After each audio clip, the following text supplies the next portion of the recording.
Täällä soittaa isännöitsijä morjes ja mulla on ihan sellaista asiaa, kun mulla on valitettu, että sä olet kohonottanut tää löysi muun muassa ja pitänyt jotain ihme mänttäämistyökauret ja päivälläkin ja aamusia, mihin vuorokauden aikaa vaan kello onkin, niin mahdollista semmoista tehdä.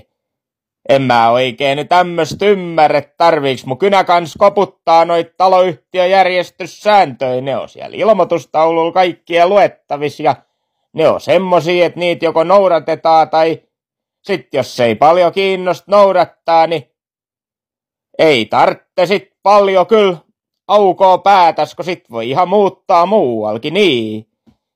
Kun ei täällä kenenkään pakko asua olla.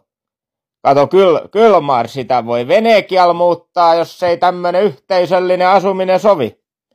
Ja sit mulla on tullut sellaisia valituksia, että te ette huolehdi noista jätemaksuistanne ollenkaan. Mulla on sellaista kerrottu ja sit olette jättänyt ulko-ove auki yökaureksi, niin. Että tän voi päästä kuka vaan öisi.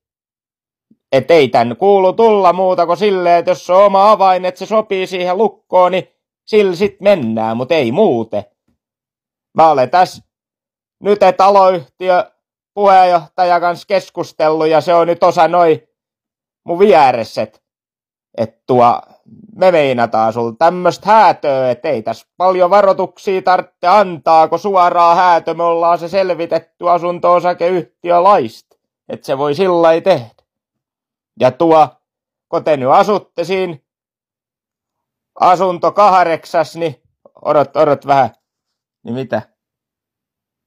Ja 18. Ennen kuin flippaatte kokonaan, niin tässä on käynyt nyt klassinen väärinkäsitys meinaako.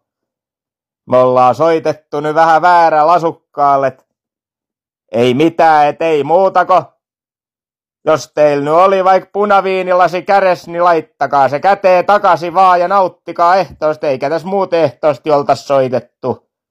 Mut joo ei mitään, eiköhän tämä tästä, et ei mitään illan jatkoa vaan ja me lähdetään tästä taloyhtiön hallituksen puheenjohtajan kanssa tavoittelemaan oikeet asukasta, et anteeksi nyt väärinkäsitys vielä, mut ei mitään.